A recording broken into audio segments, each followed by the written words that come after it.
For 29 years, I was addicted to powder cocaine. I'm a recovering alcoholic. About 5 years ago, I started drinking heavily every single day. I started smoking pot when I was 10 years old. By the time I was 14, I was using crack cocaine daily and put in rehab in Memphis, Tennessee. I started using when I was 13 or 14 years old, and then I started selling drugs to support my habit. I started abusing drugs as a teenager. I spent time in prison. After I got out, I picked up several theft charges in order to support my habit. I started shoplifting to support my habit. The police finally caught up with me, and I got 4 DUIs in 3 months, and I was facing at least 3 years in jail before I got accepted into drug court. The criminal charges that brought me to drug court was a caseload of 36 charges, ranging from drug trafficking to theft. And finally, through divine intervention, at 18 I was arrested and brought into drug court. And today I am so grateful to see the change in my sons, the respect from them that I hadn't gotten in a long time. Since graduating drug court, I have opened my own business in Spring Hill. I have a shop there where I refurbish furniture. I've rebuilt many of the relationships that I ruined when I was in my full-on addiction, especially with my husband. And we now are expecting our first child in a few months, and there's no way I would have had a healthy, alcohol-free pregnancy without drug court. I'm a licensed stonemason. I do home improvements, landscaping. I'm engaged, has given me structure in my life. I'm held accountable to a degree which on a daily basis I can do the right thing when nobody's looking. I have learned to be responsible. I've gotten relationships with my family back, and I can relate with people better today. With drug court, I've also stayed clean and sober for almost 2 years. In drug court, I learned how to live. I was given a new life. I was promised so many things, so many hopes and dreams, and they've all came true. I have worked awesome jobs, and I've now actually registered for college for the very first time. The first male in my family, and I couldn't be happier. I love my life now.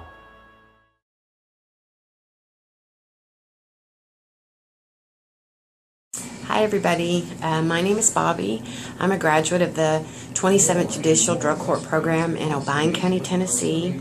I entered into the program in 2009. I graduated in 2010. I was a drug addict for 13 years of prescription pain medication. I used to be so embarrassed about my story and about my conviction, but now it's almost like a blessing. It's like I get to share with people this amazing story.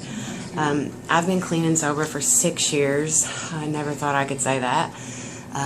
Clean and sober for 6 years. I have currently been at my job for 6 years. You can kind of see a pattern here, all when I entered into drug court. But my job that I hold is, I started out as a cook in a grocery store for this company, and now I manage my own store. I'm the boss. So even beginning to thank the amount of people who have gotten me to where I'm at is just impossible. From the judges to the counselors to the staff to the people behind the program, thank you. Just thank you for creating it. Thank you for allowing people like me to have another chance, because without it, where would we be? So thank you, thank you, thank you. I'm Barbie Sharp, and I'm a Phase 4 participant in the 27th Judicial District Drug Court Program.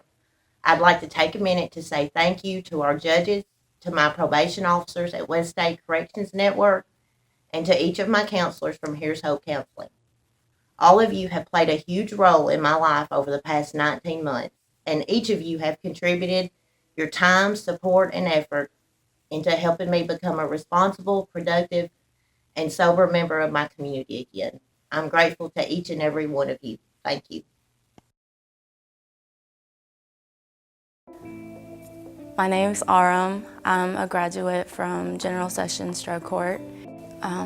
So when I turned 13, I started experimenting with pills and alcohol. And I remember the very first time I felt confident and I could be whoever I wanted to be. And up until then, I'd always had a bit of an image complex. I grew up in a Korean American household. I didn't know who I was supposed to be. And so at first, I just used pills and alcohol every once in a while. It wasn't much of a problem, and I did very well in school. But towards the end of high school, I'd already experimented with everything except for opiates. So I didn't think that I had a problem.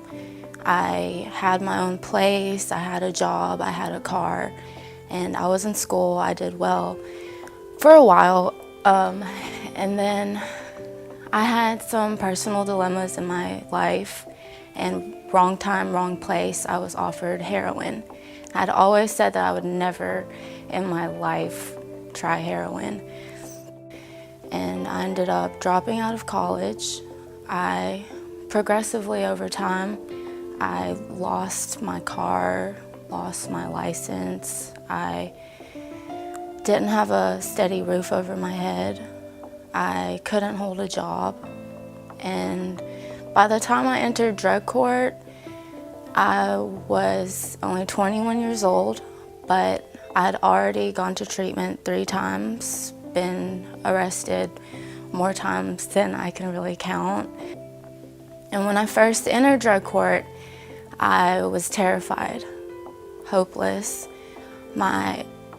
21 years old and already a heroin addict.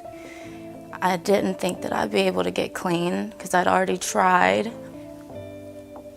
And when I took the plea bargain for drug court, I didn't actually believe that I could do it. I didn't believe that I could stay clean. And it was a rough battle, but not a losing battle. So over time, regardless of what I believed in myself, I started gaining things. I got my license, got a new car. Now I have my own apartment.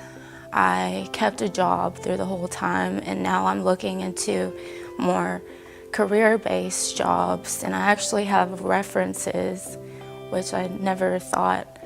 I used to never have anyone want to refer me anywhere. And I spent 2 years in drug court, and I have 18 months clean, so I had a slip up.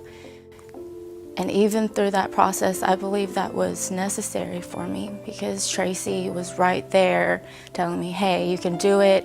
You don't have to go backwards anymore. And that gave me the faith in myself, knowing that there actually, for the first time in my life, I could really believe that people care about me and want to see me do better. The harmful effects which substance abuse has had on our community cannot be overstated. The toll which it takes and has taken is felt strongest in the justice community, where drug and alcohol abuse plays either a direct or indirect role in the majority of cases. We can't jail our way out of a drug addiction. Sending someone with a drug or alcohol addiction to jail and not treating them is a waste of money and lives. They come out as addicted as they were, they return to the same environment, and they start all over again. Recovery courts are showing that it doesn't have to be that way. The first recovery court was formed in Miami, Florida in 1989. Tired of the same faces and the same cases repeatedly appearing before the court, a visionary group of criminal justice professionals decided that the system as it existed was broken and there had to be a better way. Recovery court represents a positive alternative to incarceration and a beacon of light to those who desire to change their lives and become productive members of society. Thank you, Hamlin County Recovery Court team. Ben Miller, John Marion, Josie Perez, Brooke Darnell, Jonathan Maxey, Ethel Rhodes, Judge Dennis Snyder, Scott Lee. Court Family Recovery is now in session. One of the collaborative partners we have in Family Recovery Court is DCS. And many of our clients who come to DCS, they have an inherent mistrust of DCS, as you probably know. And I think that's fueled by what they often see as sort of an overbearing or unnecessary intervention in their lives. which quite frankly isn't the case at all. There is a necessary intervention in their lives, but they don't necessarily see it that way. And so what I wanted to do, since we're just going to do this, I wanted to thank you. So, Chanel, thank you for always talking straight with our families, children, and caregivers who are on your caseload. You are thorough, professional, open, and honest with all of them. And your attitude and presentation sets a high standard for all of us.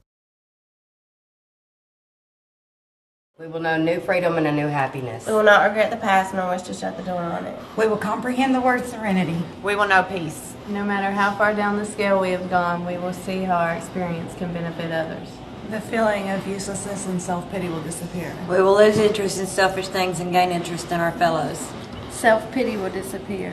Our whole attitude and outlook on life will change. Fear of people and economic insecurities will leave us. We will intuitively know how to handle situations which used to baffle us. We suddenly realize that God is doing for us what we could not do for ourselves. Thank you, Drug Court, for saving our lives. One day at a time. We are going to know a new freedom and a new happiness. We will not regret the past nor wish to shut the door on it. We will comprehend the word serenity. We will know peace. No matter how far down the scale we have gone, we will see how our experience can benefit others. The feeling of uselessness and self-pity will disappear. We will lose interest in selfish things and gain interest in our fellows. Self-seeking will slip away. Our whole attitude and outlook on life will change. Fear of people and economic insecurity will leave us. We will intuitively know how to handle situations used to baffle us. We will suddenly realize that God is doing for us what we could not do for ourselves. Thank you, Drug Court, for saving our lives.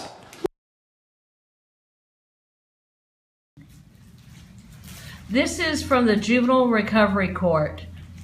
So the reasons we thank y'all. Our success at Juvenile Recovery Court would not be as great without your treatment perspectives. 2, you both help children in an underserved community. True. 3, you help the team by adding vital ideas for the betterment of the children and families we serve. And 4th, your dedication and commitment to this court has secured a long-term relationship that is appreciated by all. Thank you, Lisa and Cindy. Yay!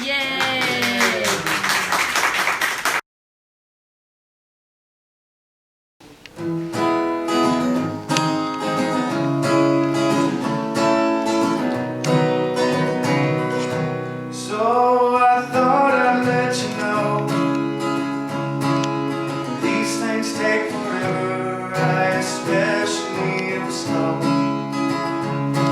but I realize I need you, and I wondered if I could go home. Thank you for keeping me out of prison. Thank you for loving me, Judge. Thank you for second chance. Thank you for helping me find myself. Thanks, Judge, for not giving up on me. Thank you for reunification with my family. Thank you for reuniting with my grandkids. Thank you for a better way of life. Thank you for letting go of my past. Thank you for second chances. On behalf of the Davidson County Drug Court, we would like to thank you for all the things that you do inside and outside of the facility. Thanks, Judge!